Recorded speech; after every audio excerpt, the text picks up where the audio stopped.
Lumagda sa isang grant agreement ang Japan International Cooperation Agency at ang International Organization for Migration o IOM para sa isang proyektong naglalayong palakasin ang maternal at child health services para sa mga internally displaced persons sa mga liblib at conflict-affected na lugar ng Basilan, Sulu, Tawi-Tawi o Basulta. Ang Partners in Peace and Progress story sa report.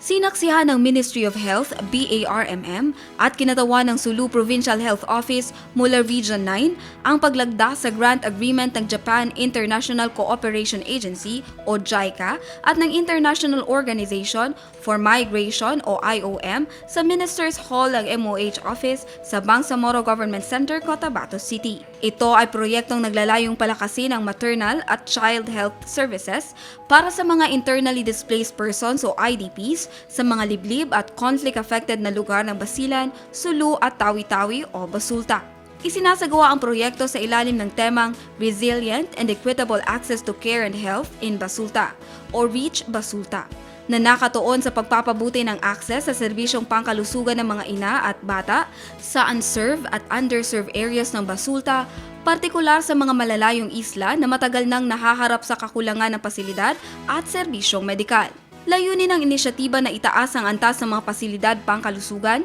at palakasin ang delivery ng healthcare services, lalo na para sa mga buntis, bagong panganak at mga bata, mga sektor na pinakaapektado sa panahon ng krisis at displacement.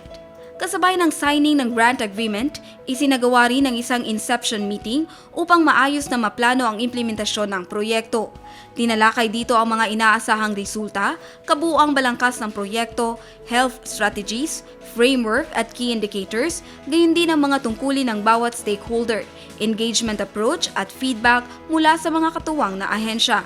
Ayon sa mga opisyal, ang REACH Basulta Project ay mahalagang hakbang upang matiyak na ang mga komunidad sa pinaka-naapektuhan at pinakamalalayong lugar ng Bangsamoro ay hindi naiiwan sa akses sa dekalidad, makatarungan at matatag na serbisyong pangkalusugan, lalo na para sa mga ina at bata. Jen Garcia, iMinds, Philippines.